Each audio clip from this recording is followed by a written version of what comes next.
the more languages you speak, the better, because every language makes you a new human being, so to speak. If you know 10 languages, you are 10 times a human being.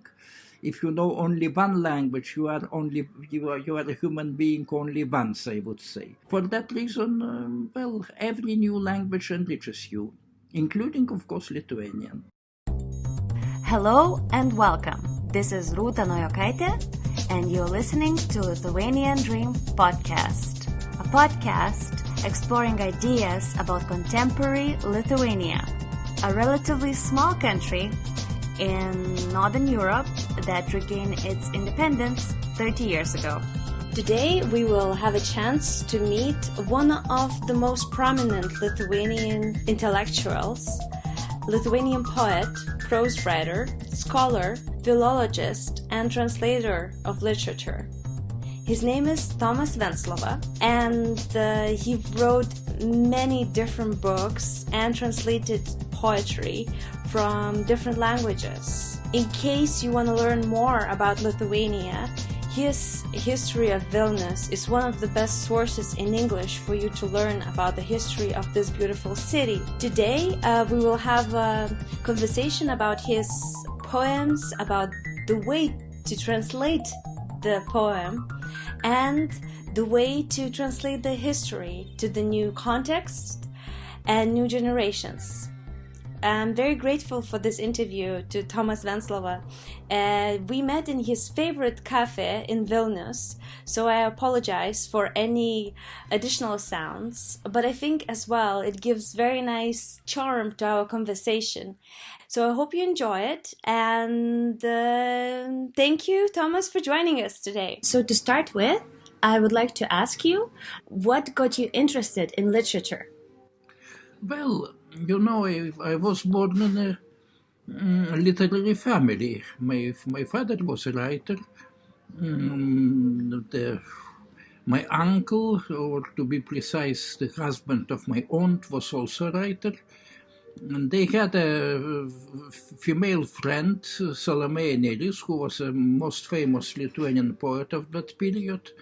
So I knew all those people, I saw them from my early childhood, and somewhat could not imagine another fate, only writing from very, very early years. And you still are a very successful writer. What drives you? What makes you wake up every morning and say, I want to write another book, I want to write another essay? Well, this partly this routine, because I write not only poetry. I am not a prolific poet. I write only several poems a year.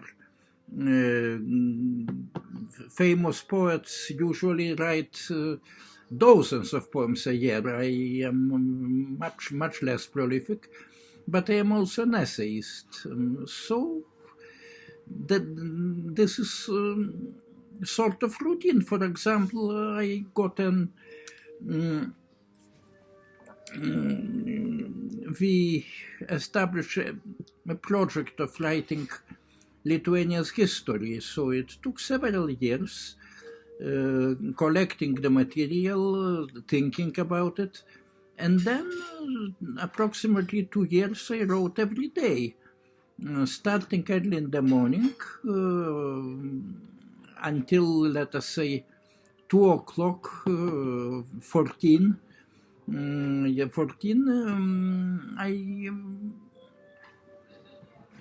wrote 2 to 3 pages, and so it went. It was a very regular job, virtually every day. So you basically use concentrated work, or like Pomodoro technique, in order to push yourself through the writing. But how do you know that you are on the right path? Do you give your work for somebody to read, or do you read it again next day? Or I think I am usually my own judge. Especially it relates to poetry. Well, when you have a poem ready, you read it several times and try to get some feeling. And this is an intuitive feeling that it was successful or it was bad. In this case, you just throw it out. Yes, as simple as that. I usually never show my work to anybody else, but I judge it myself. When I consider that it is adequate, or even good, then I try to give it to a publisher. So publisher may have his or her own ideas about the work. There are also reviewers and so on and so on. So it's partly a collective work, but poems are very individual. If I am myself satisfied with a poem, it's quite enough for me. So you mentioned the poems and the feelings being locked within the poem. So what does it mean to you? Is it more about you having certain feeling and trying to lock it in time?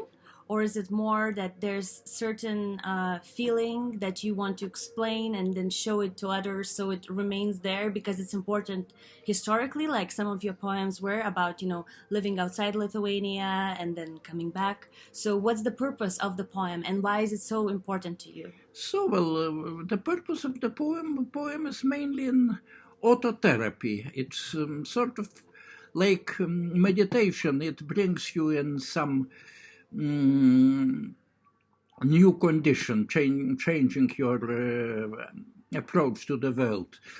So a satisfactory poem, a good poem, an adequate poem, is a sort of meditation. It simply helps you to put your own inner being into some new order, I would say.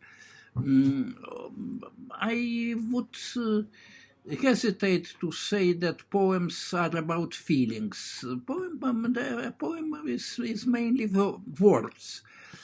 words in correct order, in unique, unusual, interesting, sometimes shocking order. And when you put words in some order, they can be interpreted in very different manner. There are as many interpretations as there are readers. Well, of course, sometimes my own interpretation is very different as compared with the interpretation of the reader. And if, in my opinion, a reader is mistaken, sometimes it happens. For example, I wrote a poem where there is a female character, and that was a famous poet, Anna Akhmatova, this female character. One critic reviewed my book and wrote that the woman in the poem is my mother, which was wrong. I had in mind Akhmatova, who was never my mother, but he was a great authority for me. Sort of a poetic mother, maybe, but not a blood relative. So I had to explain that, yes, in this case, the critic was wrong. Such things happen, and I published a rather big book of poetry under the title Visi eilėraščiai, collected poems. And in that book there are around 200 poems with comments. So it makes sense to read those comments and only then start to read the poem. Is not full without the explanation before. Well, you see, I think that the reader usually puts a poem into his or her own context and interprets it starting with this personal context. I have my own context. They not necessarily coincide. But this is just interesting, this multiplicity of senses, multiplicity of meanings, multiplicity of possibilities. Of course, a poem usually has something to do with the historical context, but it could be a love poem, it could be a mythological poem, but the time, the period usually puts its own shadow on the poem, so to speak. It gives it some coloring, so to speak. And you as well, you are a translator. You translate poetry and you translate books. And the translation as well is seen, it is difficult not just because of the language barrier, but at the same time, the time barrier. Because people write certain things for certain context or time, but then if you want to translate it the years after, the reader will not understand it as well, because simply the context is gone. So my generation would not, already relate as much as other generations. Well, a good poem functions in several contexts, and it does not depend so much on time. There are poems written in 16th century, for example, which are perfectly intelligible to today's reader, or even Dante, who wrote in the 13th century. It's intelligible. It needs comment, the names, the places, the religious ideas which changed and change all the time. But after reading some comments, you can perfectly understand Dante, and you can feel its meaning for the poet himself. And if it means something for the poet himself or herself, it probably may mean something for many, many readers. Yes, for sure. Important things that keep repeating itself. So which poems or stories, essays would you say are relevant to reread nowadays?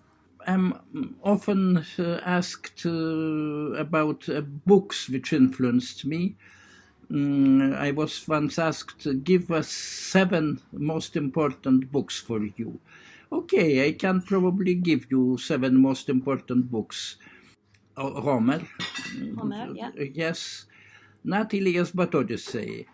Then, speaking about poets, the very, very important poets for me are 2 Russian poets, Pasternak and Mandelstam. Pasternak's book, My Sister Life, and Mandelstam's book, Tristia, meaning sad poems. The title is taken from Ovid. So you have three important books. Speaking about the prose, first there is Dostoyevsky, probably the Brothers Karamazov. This, for me, it's the most important book. Marcel Proust. Then you have 5 books. Then Thomas Mann. Thomas Mann is some of his books, especially Zauberberg, that means Magic Mountain. It's very important for me. Most influential book for me was Orwell, 1984, which explained me once and forever what is totalitarianism and why totalitarianism is an unacceptable situation for a human being. So now we discussed you being the poet, the translator. We did not talk much about the translating. So, in my opinion, a poetic translation is equal to original poetry. If you translate, let us say, Mandelstam or T.S. Eliot or W.H. Auden or Rilke, if you translate them really well, that they become real poems in another language, different poems, but because the language is different, but real poems, then it is as important as writing your own poetry. So this is partly also an educational work because, in my opinion, my people, Lithuanian people, should know the world poetry, and not everybody reads several languages. So I should transmit, transmogrify, as they say, those foreign poetic works into my own idiom. And that was very important work throughout my entire life. I sometimes think that I was more successful as poetic translator than I was successful as an original poet. But why do you think it's important to translate those poems from other languages? Well, because something very important is being said in another language, and it is very important how it was said. In which words, in what order, the sound patterns, the metaphorical patterns, and so on. It changes when you read it. It changes the human personality. And if a Lithuanian does not read, let us say, French, well, many people read English, but also not everybody. People used to read Russian during the Soviet period. Now, not many people read, and Russian poetry is amazing. It's astonishingly good. You have to transmit those riches from another language to your own language to enrich people, to enrich personalities, and to develop your own languages as well. So how does the process of translating the poem look like? Where do you start? First of all, you should understand that poem, you should know it by heart, and then you start to translate. In the beginning, it is rhythmic noise, so to speak, even a sort of a white noise, but with some rhythmic points in it. Then later, words start to appear.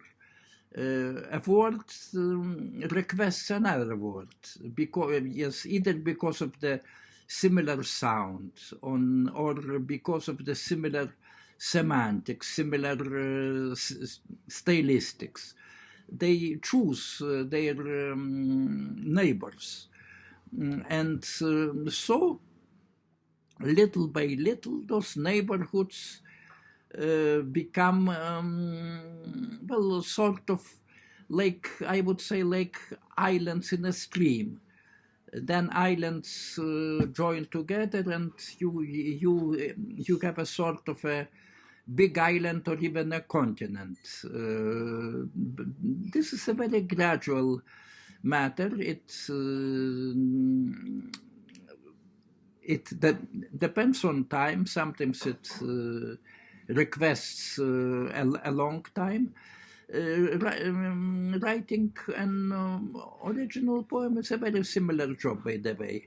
But, well, it is easier to translate because another poet whom you do translate gives you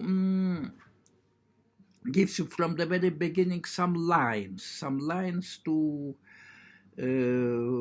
put words on those lines. And when you write an original poem, these lines are much more blurred in the beginning. In the translated poem, they are clearer because, another poet already has done half or 2/3 of your job.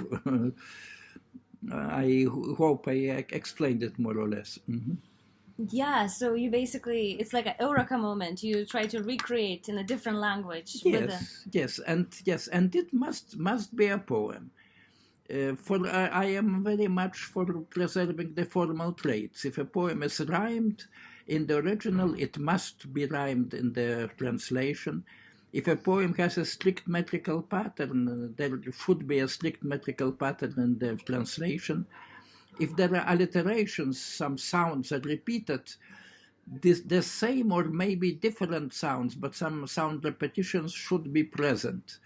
Should be present because it is partly mnemonic, because you simply remember the poem better if you catch the sound pattern, and so on and so on.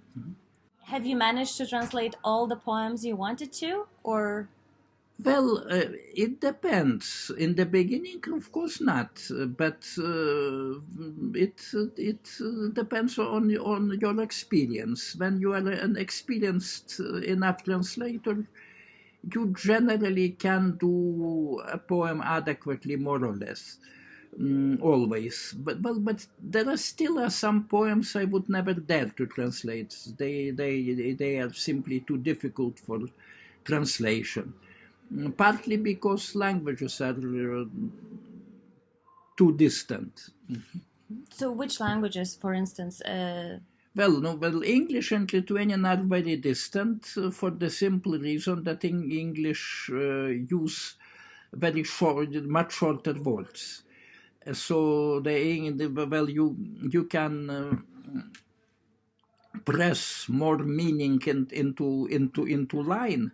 In Lithuanian, the line should be longer because the words themselves are longer. You can say hand, but in Lithuanian it will be ranka, 1 syllable, 2 syllables, and so on.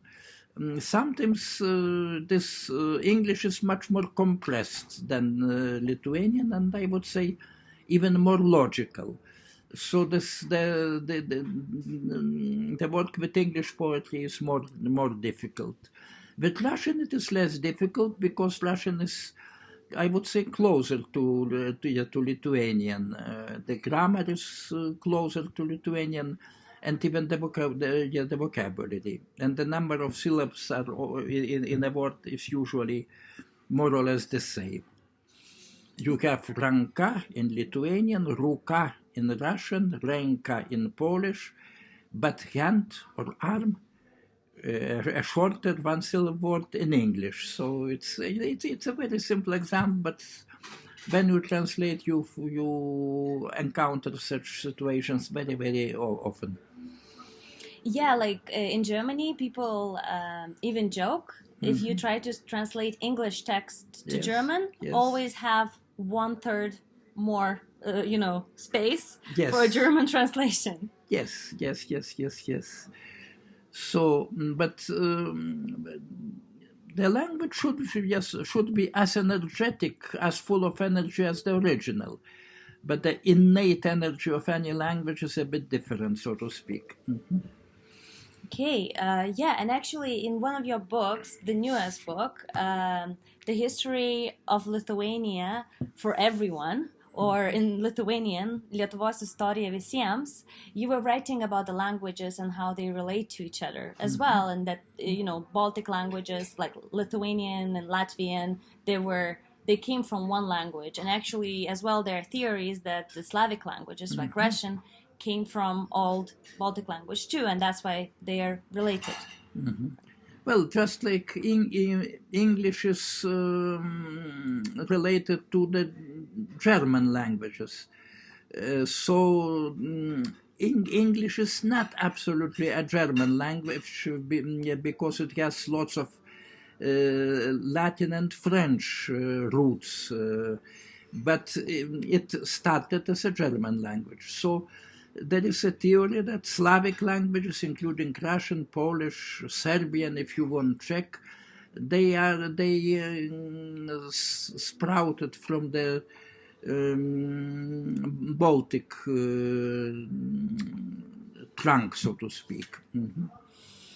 And I don't know if you have seen this, but at least in my generation, so I was born in 1991, and the first year when Lithuania regained its independence, and we are very proud young people who really love Lithuania because we grow up with all this, sort of a new wave of being Lithuanian and like having all these symbols and country. And one of the most uncomfortable things our generation encounter is when you meet somebody from other country, and then they meet you, and then they ask you, "Are you Russian or are you Polish, or do you speak Russian or Polish?" And then for us, at least the people I know around me, it's something that we all feel a bit sad and angry in a sense, because this is something attached to our identity, and we feel that it's sort of like an insult, but still people understand that this wasn't on purpose. But at the same time, it is like, you don't know me, and you already, assume that I'm from different country, and there's so much, historic things attached to it. So how do you think we should deal with that, the children of free Lithuania? No, well, now it is easier. Why people in the West ask, you are Lithuanian, that means you are Russian. For the very simple reason that Lithuania was occupied by Russia for 50 years, and even before, during the Tsarist times, it was considered part of Russia, and the people did not feel this difference of language, difference of customs, of mores, of wealth patterns, of and so on and so on. We have very different folklore, very different literature. So we have our own identity. And before Russia, we were connected to Poland, also for several hundred years. So there is also this idea that Lithuanian and Polish is virtually the same, which is wrong, of course. Well, one should just give the idea of Lithuanian culture starting with language, which it's related to Slavic languages, but it's also related to German languages. It's related to French. It's related to English. It's related to German. Yes, much less, by the way, to Estonian or Finnish or Hungarian. But it is an Indo-European language, but makes it its own branch. Yes, its own branch of Indo-European, and by the way, a very archaic one, preserving the oldest Indo-European traits, more ancient traits than they were preserved in Russian or Polish or English, for that matter. We are more archaic, and this maybe makes us interesting. So one should just propagate the Lithuanian culture as much as possible, and then people will see that it is different, definitely different from either Russian or Polish or German or English, for that matter. The multiplicity of cultures is interesting because every culture has its own, I would say, cultural patterns, different understanding of wealth, different idea of wealth, and the more languages, the more understand, the more different interpretations of everything we see and feel, and it is good because it makes the world richer, I would say. Mm-hmm.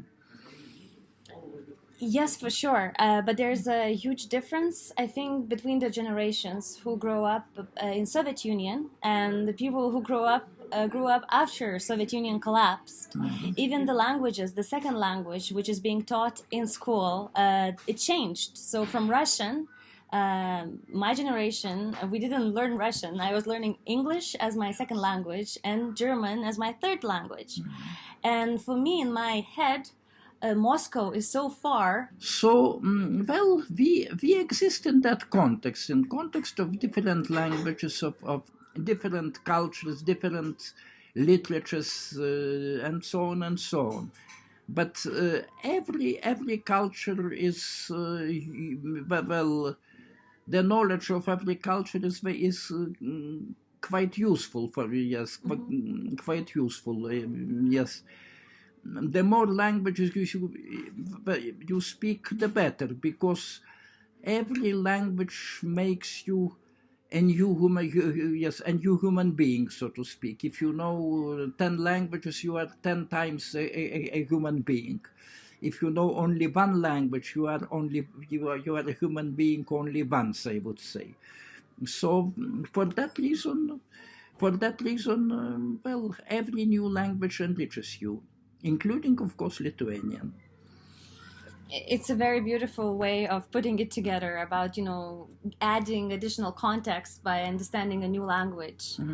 And in your book, I was just referencing before, Lithuanian History for Everyone, at the start you write about the fact that Lithuanian history was created from regaining independence, from idea, and then you say, 4 rules. And I remember the first one was...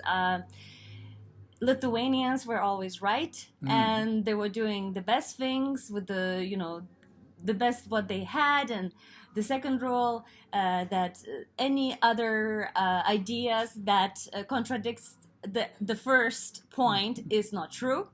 And it made me laugh, because it is that way sometimes in our politics and in our media, that if you disagree with the main historical pattern, or you say, for example, there was a campaign in Lithuania, photography campaign with the men who got their pictures taken with the military uniforms, and they were crying, and they were saying, I don't want to go to military. And the lady who made that campaign a few years ago, she was literally attacked on media, and she was told that this is complete nonsense, but it was just different idea. And sometimes it feels that there's no space for different ideas in small countries. Maybe, I don't know, what do you think about that? No, I think that it's always healthy to look at yourself with some distance and with some irony. You have some sense of humor, so to speak, and understand. You should understand that there is not the only one way of looking at history.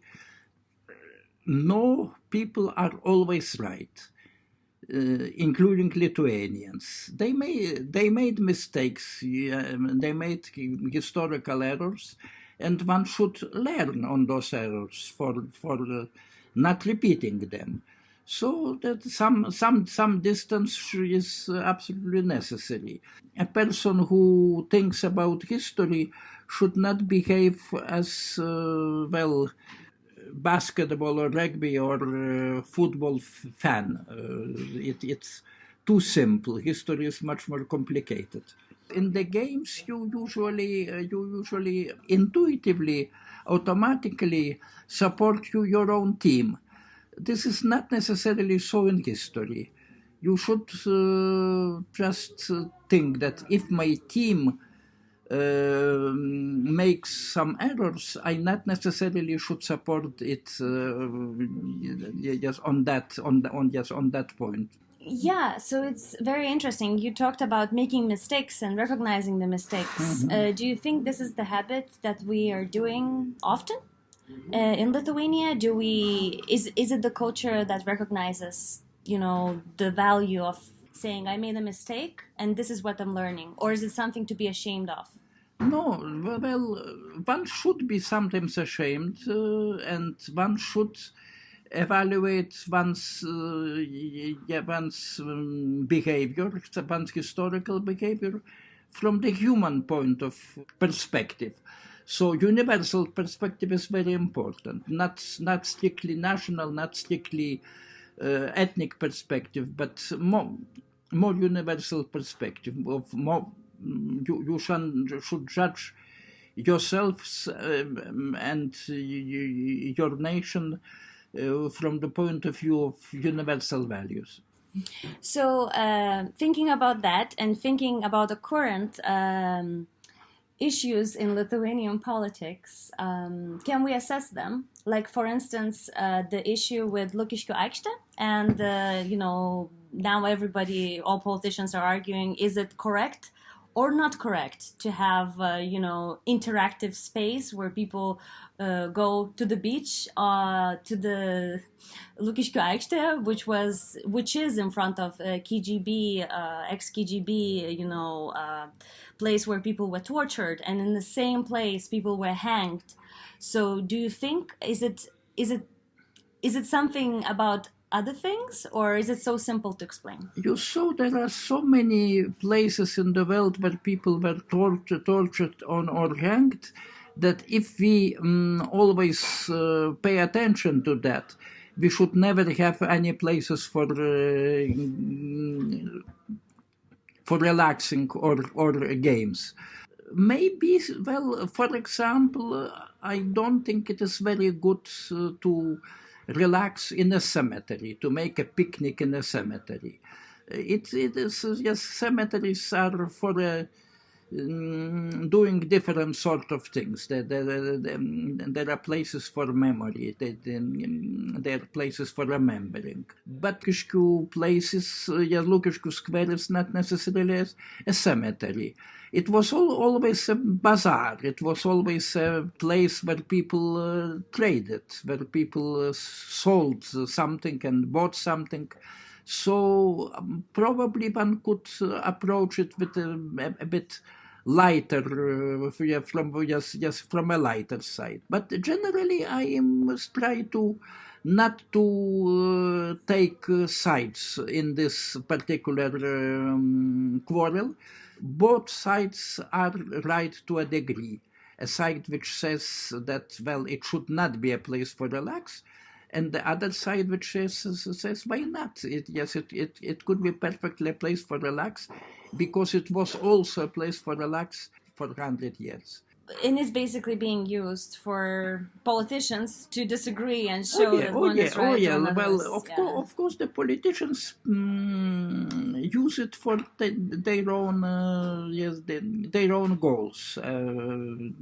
Just getting additional votes during the coming elections and so on and so on. So it is not necessarily a very serious quarrel. Basically, you wrote the Lithuanian history, but the history in this book finishes in 1990s. Mm-hmm. So do you think that we are able to write a history about, current times, or should we have a gap from the point? Now it's 30 years. Well, there is generally a consensus among historians that we usually can write history when 50 years have passed. From the re-establishing of Lithuanian independence to our own days, there are only 30 years. We should probably wait 20 more years for writing something sensible about history. If we do it now, it is too much colored by our present political sympathies or antipathies and so on and so on. But how can we use our critical thinking nowadays to assess the history that is happening in front of our eyes? What would be? Yeah. Well, we take part in that history. We contribute to that history. And of course, our view is always influenced by by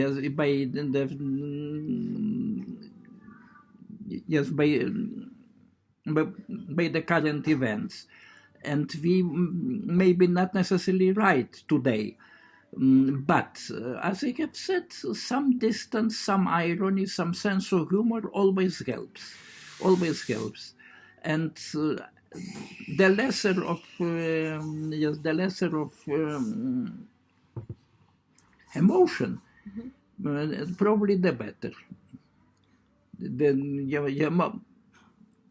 More of a rational approach, not of emotional approach.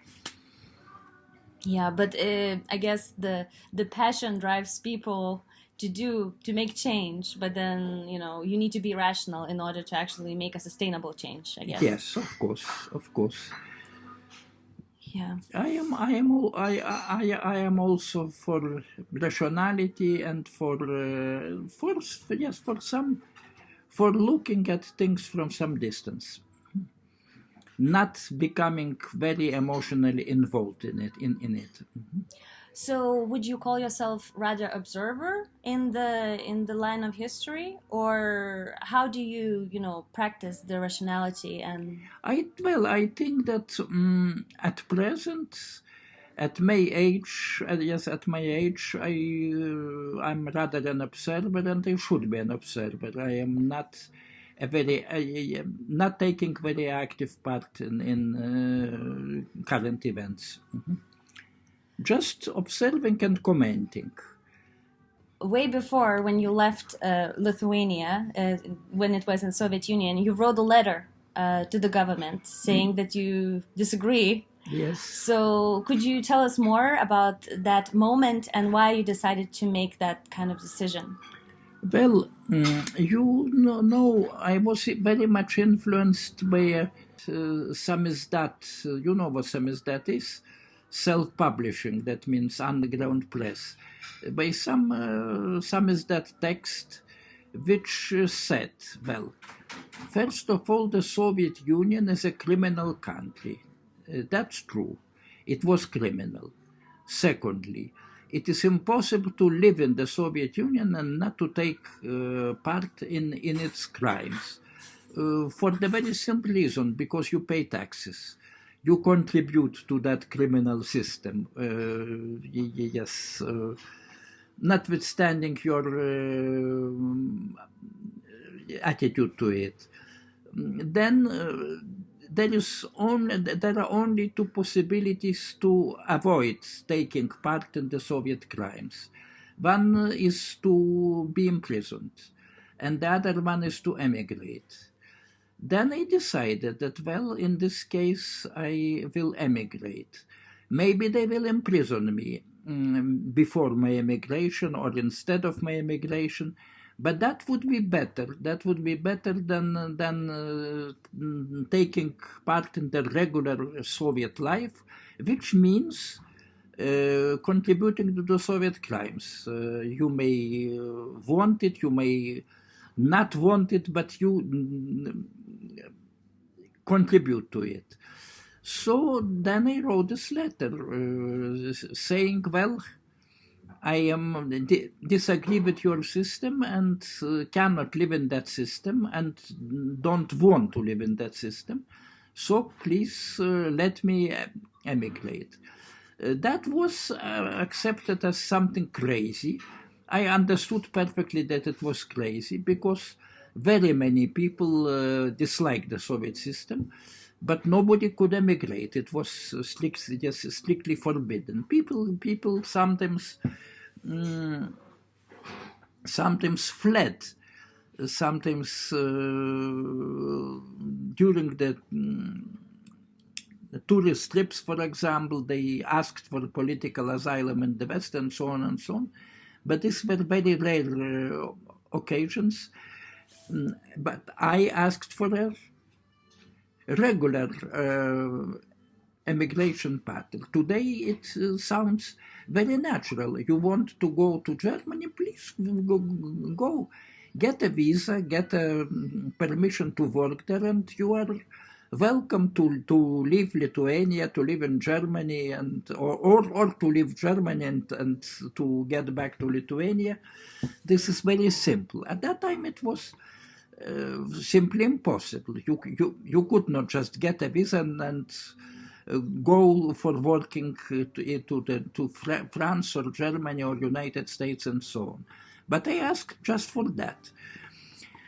So, and after that I became a so-called dissident. That means a person who does not agree, who disagrees with the system and makes his or her disagreement open, so to speak, does not keep silence anymore. So, and then the Soviets had two choices: either imprison me or let me out. Of course, in 99 cases from 100, would be imprisoned. But I was lucky because I have many friends in the West who arranged a sort of a campaign for me. Well, I will tell you a rather funny story. You know the American playwright Arthur Miller, who was Marilyn Monroe's husband, a very famous man. So one of his play was staged in Vilnius, in the Lithuanian theater, and it got much success. It gave the theater income and so on and so on. Everything went very well. Then suddenly the censorship took the play out of the stage, absolutely, without any explanation. And I understood that's probably because Arthur Miller has spoken something on my behalf. That proved to be true. Later in the West, I met Arthur Miller and I asked him, did you say something on my behalf? Oh, yes, he said, in such and such year, such and such month, I published a short article on your behalf. That was enough for taking his play out of the stage. But if such people like Arthur Miller or Czesław Miłosz or Joseph Brodsky, if they speak on your behalf, it helps. It helps, and the Soviet authorities were a bit reluctant to imprison such a person. There was too much publicity, too much publicity for that. That was risky, of course. It could go much worse than it went, but still it ended that I put them in a situation without any choice. They had to give me a passport, and they gave me a passport. I left the Soviet Union, and later the passport was revoked. Only then I was forced, in a sense, to ask for political asylum, which was granted, and I stayed in the United States. This is an interesting story. Mm-hmm. So how did it feel to leave Lithuania at that point? What was the trip to US? What was the thinking in your head? First of all, it was so-called extreme tourism. You can go to mountains, to various dangerous places where you risk your health and maybe your life. But it is interesting. It is fascinating at the same time. So for me, it was this sort of extreme experience. On the other hand, I left my family here in the Soviet Union, in Lithuania, which was unfortunately the part of the Soviet Union at that time, and I was pretty sure that I would never see them anymore. But I was lucky because later my wife of that time and my daughter were allowed to join me. And my daughter now lives in Florida, which is an epicenter of COVID now. So she is in some danger, and I'm not very happy about that. But generally she lives in Florida for many years. She has a child and so on. She has a family, and she's quite happy there in Florida. So that was unexpected. And my mother was around 80 years old. I was pretty sure I would never see her. But I saw, because the situation changed. Because Lithuania became free, because the Soviet Union collapsed, and all those Soviet rules disappeared, as simple as that. So I managed to see my mother and to help her in her old years. And that was, in this sense, I was very, very lucky. I was also lucky in the United States because I got a job, and that was a job which I could perform. I was able to do it.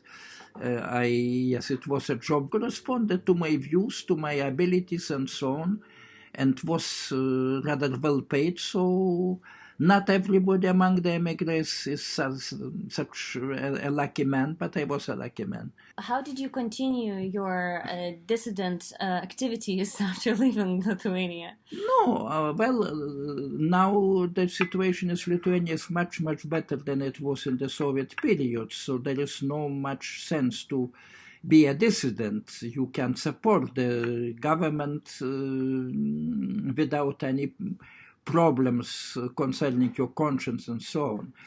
You can, if you are unhappy with the government, you can vote and try to change it by voting. So it's just a very different situation.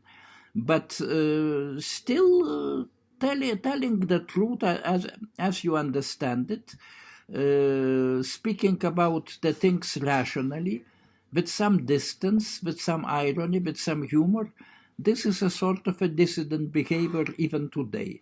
And I try to practice it as much as possible. I always ask this question to everyone who comes on the podcast. Okay. So the question is, what is your dream for Lithuania for upcoming decades? Well, simply prosperity, freedom, as much democracy as possible, and as much of prosperity as possible. And also, for me as a worker in the field of culture, there is also a very important thing to some preservation of our cultural heritage, which is very complicated. This is, for some people, cultural heritage is just language and folklore and folk customs and so on, even old pre-Christian religion. For me, it is okay. Yes, it may be, but we have much more complicated heritage. We have European heritage, Gothic, Baroque, old painting, very rich literature, not necessarily only in the Lithuanian language. Our Lithuanian literature was written also in Latin, in Polish, even in Old Russian and so on, in German and so on. This is all our heritage. It has to be preserved. This amalgam of cultures should be preserved. This is very important for me. Thank you so much for your knowledge. And for our listeners, thank you for joining us today. I think interviews like these really help to paint the picture of Lithuania. I would really recommend you to read the books written by Tomas Venclova. From his historian perspective, I would say that these books are one of the best way to find your way into Lithuanian history. As well, the poetry that he wrote while teaching in Yale University is really inspiring. And you can find poems and documentaries about him. I will make sure we will include links to his works and books. I hope this inspired you to go deeper into what is Lithuania and to meet Tomas Venclova's work.